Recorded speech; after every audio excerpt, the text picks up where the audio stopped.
When my wife walked into the divorce court with her lover by her side, she had no idea that his wife was my secret weapon.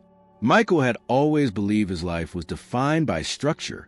As a senior accountant at a reputable firm in downtown Seattle, he thrived in numbers, patterns, and predictability.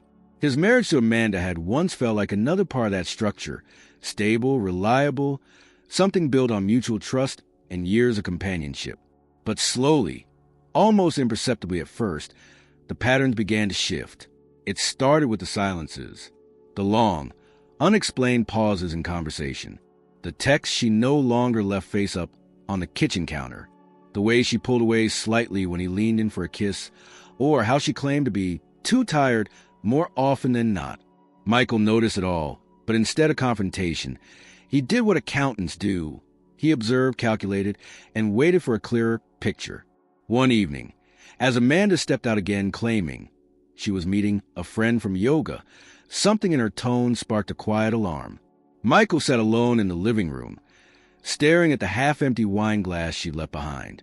He opened his laptop and accessed their joint bank account, not expecting anything drastic, just hoping for some hint of normalcy. What he found was anything but. There were multiple charges he didn't recognize. Upscale restaurants in neighborhoods neither of them frequented, boutique hotel reservations under Amanda's name, and expensive purchases from luxury stores she'd never mentioned. $1,000 here, $2,000 there. It didn't add up, not to their usual lifestyle, not to Amanda's words. Michael didn't sleep that night. The next morning, under the guise of an early meeting, he followed her. He kept his distance, driving a few cars behind as she turned out of their neighborhood and headed not to a yoga studio, but to the city center. There, she parked and walked with purpose into a cafe known more for its ambience and romantic lighting than its lattes. Michael stood across the street, shielded by the morning crowd, as he watched Amanda walk straight into the arms of another man. She hugged him, not the kind of hug you give a friend, but one drawn out by comfort, by affection. Then, without shame, she kissed him. They sat at a table by the window, laughing, smiling like two teenagers in love. It wasn't just a fling. It was intimacy. It was something that had been nurtured behind Michael's back for months. And that was the moment the truth crystallized. Amanda had already moved on. Michael's heart didn't shatter in some cinematic way. Instead, he felt a numb clarity, like the cold realization of a miscalculation you can no longer undo. He stayed only long enough to take a few discreet photos with his phone. Not for revenge, at least not yet, but because he needed something tangible to make the betrayal real. He returned home before her, sitting in the same armchair, staring at the same wine glass. That night, Amanda came back without a hint of guilt. She smiled faintly, said she hoped his meeting had gone well, and went upstairs. She had no idea she'd been seen. In the following days, Michael maintained facade. He didn't confront her, didn't lash out. Instead, he began piecing together the timeline, analyzing every interaction from the past year with a new lens. The trip she took to visit her sister, the sudden interest in personal wellness, the messages she never let him glimpse. He dug deeper into their finances, tracking more anomalies, cash withdrawals, overlapping transactions between her personal account and their joint one, even a separate savings account she had quietly built up. The betrayal ran deeper than infidelity. It was calculated. Amanda was preparing for something. The confirmation came in a manila envelope left casually on the kitchen table one morning. Michael opened it slowly, already knowing what it was. A divorce petition. There were no tears, no explanation. Just cold paperwork, with legal jargon spelling out what Amanda no longer had the courage to say aloud. But even that wasn't what broke him. What truly gutted Michael came a few days later, during their first appearance in divorce court. As he sat in the sterile room, adjusting his tie and trying to steady his breath, the doors opened. Amanda walked in radiant, unapologetic, and not alone. She held Robert's hand as they entered, their fingers entwined like a couple heading to a brunch, not a legal proceeding. Robert, tall, well-dressed, and smug, gave Michael a faint nod. Amanda didn't even look at him. It wasn't just betrayal. It was a performance. A silent message that she had already won. That this, to her, wasn't heartbreak. It was liberation. But as Michael sat silently and watched them take their seats, something inside him shifted. Not rage, not grief. Something sharper. Something clearer. Amanda thought she had planned everything. But she hadn't counted on one thing. That Michael had learned how to see patterns even in chaos. That while she was busy celebrating her escape, he had been preparing. And most importantly, she had no idea who Robert really was, nor that his wife, Lauren, was about to become Michael's secret weapon. The courtroom was cold, clinical, and unfeeling, much like the atmosphere Amanda had cultivated in the final months of their marriage. Michael sat beside his attorney, Joel Kramer, a seasoned divorce lawyer known for his calm demeanor and strategic mind. The two had met only a few weeks earlier, but Joel had quickly grasped the unusual dynamic of this case. Amanda's entrance with Robert had not surprised him. What surprised him was the theatricality of it. Most affairs unfolded in secrecy, guilt, or shame. Amanda's unfolded like a red carpet premiere. She's trying to rattle you. Joel murmured as Amanda and Robert sailed across the room. Don't take the bait. Michael didn't respond. His eyes were fixed on the way Amanda leaned into Robert, whispering something that made them both smirk. They looked relaxed, confident, and entirely unbothered by the fact that this was, in theory, the dismantling of a marriage. It wasn't heartbreak she was here for. It was conquest. As the hearing began, Amanda's attorney, a sharp-tongued woman named Marion Withers, wasted no time laying out her demands. Full custody of their 5-year-old son, Zachary, primary residence in the marital home, and a division of assets that disproportionately favored Amanda under the claim that she had sacrificed her career for the family. It was a rehearsed script, complete with subtle digs and thinly veiled accusations of neglect and financial imbalance. Michael listened in silence, his jaw tight, but his hands steady. He'd prepared for this, emotionally, legally, and financially. Joel had already combed to the bank records, the credit card statements, and every shared document. But there was one thing Amanda hadn't accounted for. Michael wasn't fighting to win back the past. He was fighting for his son, and he was willing to play the long game. When it was Joel's turn to speak, he remained measured. Mr. Palmer is seeking joint custody and an equitable distribution of assets.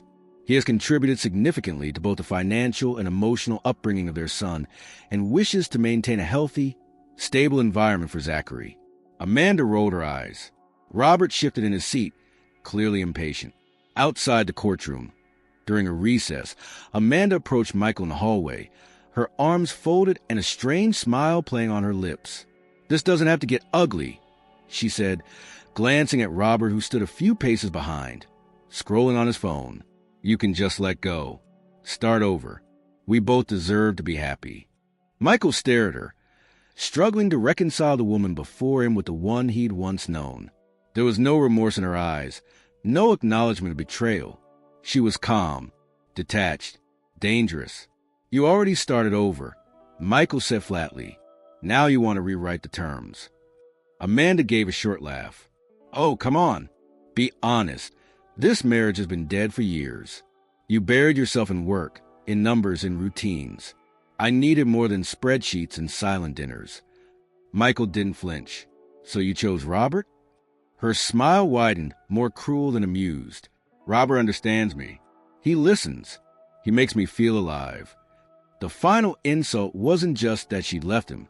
It was that she expected gratitude for it, like a warden releasing a prisoner and demanding a thank you note. Later that evening, back at his now half-empty home, Michael sat at the dining table flipping through photographs, old ones of Amanda holding Zachary as a newborn, of vacations filled with smiles that now felt suspiciously rehearsed.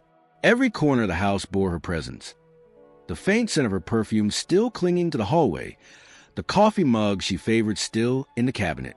But they felt like relics from someone else's life. Joel had advised him to remain composed, to let the evidence speak for itself. But what evidence? So far, Amanda's legal team was steering the narrative, painting Michael as the emotionally distant husband who couldn't meet his wife's needs. There was no mention of the affair, no recognition of the duplicity, as if Amanda's new life with Robert had appeared from thin air, rather than been constructed from betrayal and deceit. Then came the notice of the next hearing, this time regarding temporary custody arrangements. Amanda's team pushed aggressively for immediate full custody, citing emotional inconsistency on Michael's part. They claimed that Amanda provided a more nurturing environment, conveniently omitting the fact that she was living with the man she had an affair with. Michael knew this next appearance would be pivotal. He needed more than bank statements. He needed something undeniable, something that would tip the scales. And that was when he remembered the file. Buried deep in his email archives, there was an old shared drive from Amanda's phone, a backup they had once created during a vacation. He had forgotten it even existed. As he logged in and scrolled through the dated folders, something caught his eye. Screenshots, voice notes, and photos she had never deleted. One in particular stood out, a picture of Amanda and Robert in what appeared to be an office, his hand grazing the curve of her waist, her smile unmistakably intimate. The office had a logo in the background, a company Michael recognized, a financial services firm based in Portland. It wasn't Amanda's employer. It was Robert's. The realization settled like ice in Michael's veins. If Robert had been using corporate resources to fund his romantic getaways, there might be more than personal betrayal at play. There could be legal consequences, and Amanda, by association, could be dragged into it. He downloaded the file, backed it up in 3 places, and made a call he never thought he would make. "Joel," he said when the attorney picked up, "we need to talk. I might have something that changes everything." Michael had never been the type to seek revenge. His instincts leaned toward logic, not emotion, and his sense of justice was more about restoring balance than exacting pain. But Amanda had rewritten the rules of their relationship with such brazen disregard that balance was no longer an abstract idea. It had become a necessity. And now, as he stared at the incriminating photo of Robert and Amanda in a private office, a new thread pulled at his thoughts. Robert was not just a man with poor judgment. He was reckless, and recklessness leaves trails. A late-night search led Michael deeper into Robert's professional world. The company name in the background of the photo, Darnell Capital Partners, wasn't just any financial firm. It was a mid-sized investment company with a conservative public image, the kind that touted trust, discretion, and ethical responsibility. Yet Robert's behavior suggested anything but. Michael searched further, finding a corporate profile, press releases, and eventually a holiday party album from the firm's website.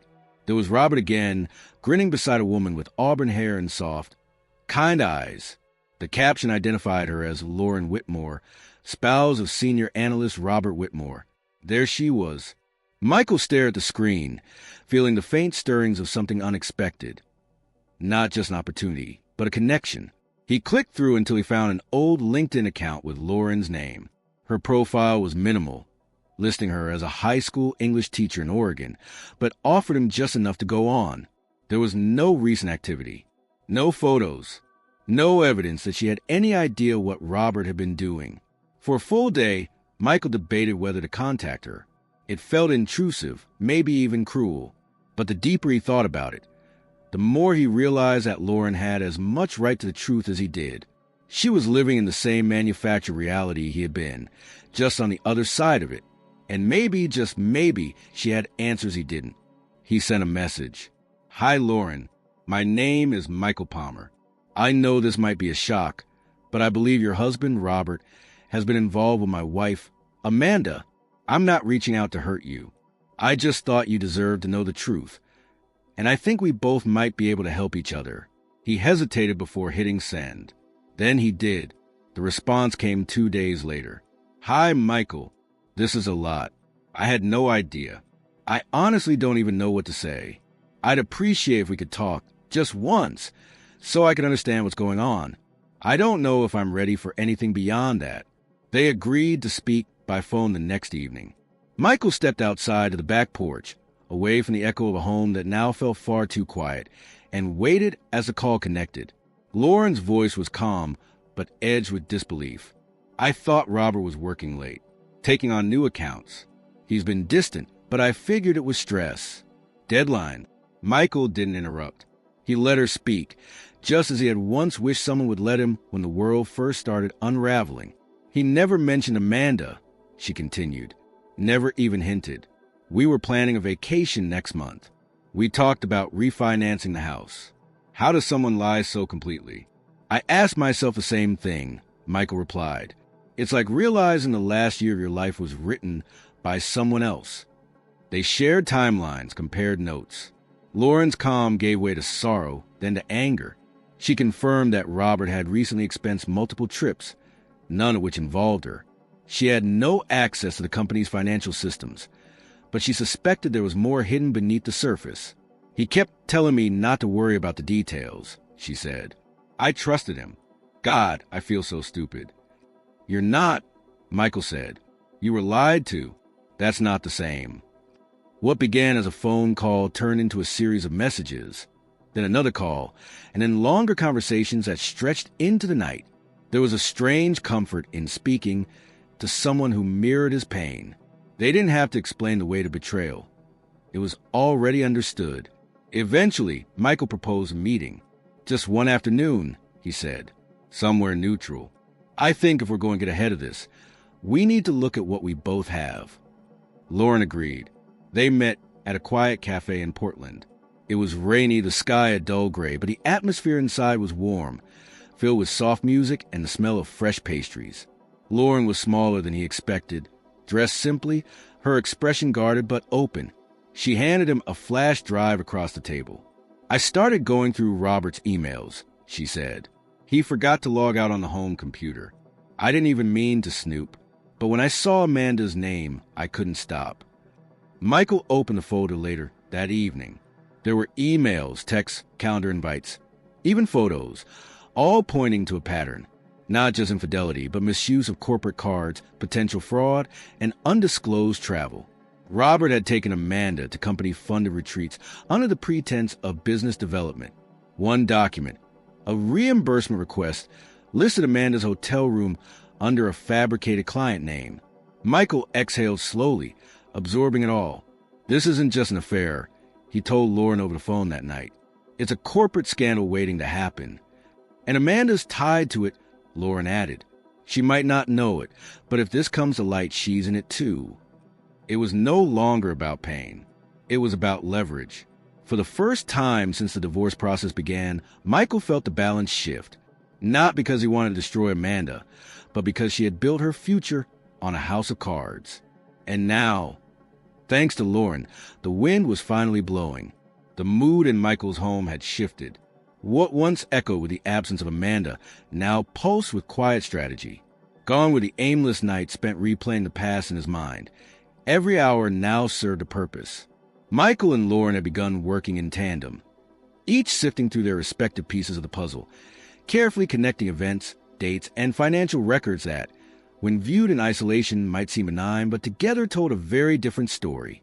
A story that didn't just expose an affair, but a pattern of unethical and possibly illegal behavior. Joel, Michael's lawyer, was cautious when Michael first brought in the evidence. He had seen bitter divorces spiral into character assassinations and baseless accusations. But once he reviewed the documents, Robert's reimbursement claims, the hotel bills disguised as business expenses, the emails that indirectly reference Amanda using corporate aliases, his demeanor shifted. This wasn't just ammunition for the custody case. This was a legal minefield, one that Amanda and Robert had walked into blindfolded. Joel began crafting a case strategy that pivoted away from Michael's supposed emotional unavailability and toward Amanda's instability and neglect. With Lauren's cooperation, they now had detailed records of Robert's financial misconduct, and while Michael would not be the one to expose Robert to his employer, the mere threat of that possibility gave them leverage. Lauren, for her part, proved to be more than just a wounded spouse. She was sharp, articulate, and precise, qualities that had been dulled under years of Robert's gaslighting, but now emerged with clarity. She and Michael spoke daily, coordinating evidence, verifying timelines, and preparing for what was fast approaching, the final day of the divorce proceedings. That day came with little fanfare. The courtroom looked no different than it had during the initial hearings, but the atmosphere had changed. Amanda still walked in with Robert, still held his hand, still wore that air of quiet superiority, but there was a tension to her smile, a stiffness to her posture. She could sense something had shifted. She just didn't know what. Michael sat with Joel, his expression calm. He didn't glance at Amanda. He didn't acknowledge Robert. His focus was on the judge, a woman who had, until now, appeared dispassionate about the proceedings. That morning, however, she seemed unusually attentive. Joel began with the financials. He introduced the expenditures, the overlapping travel records, the mysterious client aliases. He framed it not as a personal vendetta, but as a concern over Amanda's priorities and the influence of her new relationship on her decisions regarding Zachary. Every point was backed by documentation, every allegation tethered to evidence that Amanda and Robert had failed to conceal. Amanda's attorney objected repeatedly, calling it irrelevant, speculative, or distraction, but the judge allowed most of it. And then Joel stood and said, with deliberate clarity, "Your Honor, we have one more witness." The courtroom doors opened and Lauren entered. Amanda's face went blank. Robert's hand dropped from hers. Lauren walked with quiet determination. She didn't look at Amanda. She didn't acknowledge Robert. She sat in the witness box, took the oath, and answered Joel's questions with calm precision. She confirmed her marriage to Robert, his continued employment with Darnell Capital Partners, and their shared financial accounts. She testified that she had no knowledge of Amanda until Michael contacted her. Then she laid out the timeline, the overlapping business trips, the expense reports, the emails. Joel asked, "Did you believe your husband was committing fraud, using company funds to pursue a relationship with Miss Palmer?" "Yes," Lauren said, "and I have provided supporting documentation to that effect." Amanda's attorney tried to discredit her, suggesting emotional motivation and personal bias. But Lauren remained composed. She didn't raise her voice. She didn't falter. The judge asked only one question. "Mrs. Whitmore, have you spoken to your husband about this evidence?" "Yes," Lauren replied. "He denied it at first. Then he told me I was overreacting. He said it wasn't a big deal." "And do you believe Ms. Palmer was aware that these trips were funded by corporate resources?" "I can't say for sure," Lauren said, "but she benefited from them. Frequently." When Lauren stepped down, the silence in the courtroom was deafening. Amanda's face was unreadable. Robert looked visibly shaken. Michael, for the first time since this process began, allowed himself to exhale. It wasn't vindication he felt. It was relief. The quiet kind that follows a storm when you realize the walls are still standing, and you no longer care who built them. The judge recessed the court to review the new evidence. When they reconvened an hour later, the tone had shifted completely. The judge, now firm and unsparing, questioned Amanda's judgment and raised concerns about the environment in which she planned to raise Zachary. The demand for full custody was dismissed outright.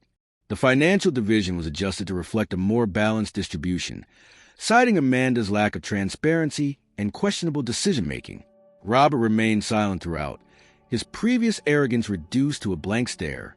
Amanda tried to defend herself, claiming she had no knowledge of the financial improprieties, but the judge was no longer interested in her narrative. The facts had spoken. The evidence had weighed. The performance was over. Michael didn't celebrate. He didn't look back as Amanda stood frozen in her seat, nor did he watch as Robert avoided Lauren's eyes entirely. He simply stood, thanked Joel, and walked out of the courtroom with the quiet dignity of a man who had regained something more important than pride. Outside, Lauren was waiting by the steps. "You did it," she said softly. "We did it," Michael corrected. They stood in silence for a moment, neither rushing to leave, neither needing to say anything more. In the days following the final hearing, the world around Michael seemed to move at a different pace. There was no loud victory, no parade of triumph. The legal outcome had been decisive, joint custody granted in his favor, an equitable split of assets secured, and Amanda's narrative dismantled in open court. But what lingered most was a quiet clarity. The courtroom had closed, but what came after felt more significant than any verdict. A return to authenticity, however unfamiliar it might have felt at first. Zachary returned to his father's home with a sense of ease that surprised even Michael. The boy had been perceptive through the process, sensing tension without fully understanding it. But now, with Amanda's visit scheduled and the routine stabilized, he adapted quickly. There were mornings filled with quiet breakfasts and evenings where Michael helped him with schoolwork. The sound of laughter slowly returned to the house, not loud or dramatic, but genuine, like something carefully nurtured after a long silence. Amanda, on the other hand, had all but disappeared from the world she once controlled with precision. After the judge's ruling, she left the courtroom without a word to Michael or even a glance toward Lauren. It didn't take long before whispers emerged from former neighbors, mutual friends, people who had once admired her polished exterior. Word of Robert's professional fallout traveled quickly. Darnell Capital Partners had launched an internal audit after an anonymous tip, and Robert had been placed on immediate administrative leave pending investigation. Though no charges had been filed yet, the implication was clear. Consequences were coming. Lauren had returned to Oregon the day after court, but her presence lingered in Michael's thoughts. Their alliance had been forged in pain, but something deeper had emerged beneath the strategy, a quiet respect, a shared resilience, and an understanding that came from navigating betrayal side by side. For weeks, they kept in touch. Long messages, late-night calls, occasional photos of Zachary's drawings, or the book Lauren was teaching in class that week. What began as necessity was becoming familiarity, and neither of them seemed eager to define it just yet. One Friday evening, nearly a month after the final hearing, Michael received a message from Lauren. "I'm going to be in Seattle next weekend, visiting my sister. Would you have time for coffee?" He didn't hesitate.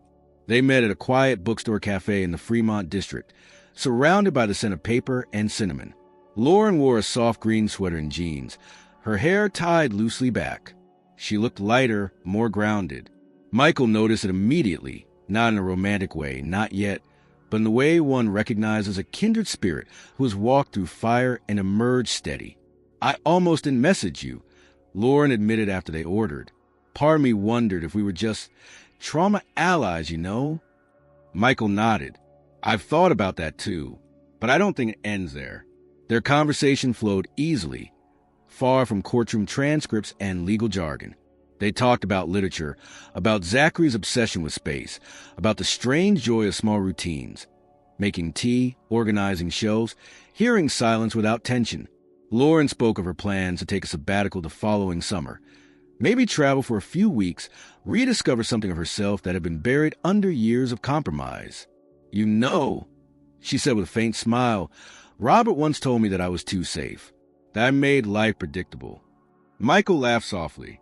"Amanda told me I was too cold, that I lived in numbers instead of feelings." Lauren's gaze held his. Funny how people say those things when they're the ones hiding. They sat in silence for a moment, not awkward, but full, the kind of pause that doesn't need to be filled. There was no rush, no pressure, just presence. When they parted ways at evening, they hugged, longer than necessary, perhaps, but not forced. It wasn't a declaration. It was a recognition. In the weeks that followed, they continued to build something undefined but meaningful. They didn't label it. There were no grand declarations or promises, just consistency, trust, the kind that's born not from passion alone, but from knowing what it means to be broken and still choose to reach for someone else. Amanda, meanwhile, had moved into a small apartment on the outskirts of the city. The life she'd envisioned with Robert had unraveled quickly. With his career under scrutiny and the financial support she once took for granted now uncertain, she had retreated from public life. The last Michael heard, she was working part-time and filing a civil complaint against Robert for misrepresentation. It was a bitter echo of the arrogance she once wore so proudly, now reduced to legal paperwork and empty threats. Michael didn't gloat. He didn't even feel vindicated. If anything, he felt detached, not from anger, but from a need to fix what had never truly been his to hold. His focus had shifted entirely to Zachary, to his own healing, and quietly to Lauren. One evening, as Zachary fell asleep on the couch beside him, clutching a toy rocket, Michael looked out at the night sky through the window. The stars above Seattle were faint, scattered by the city's lights, but they were still there, constant, unmoving, a quiet reminder that some things endure, not because they shine brightly, but because they simply remain. And in that stillness, he found peace, not the kind born from revenge, but from release.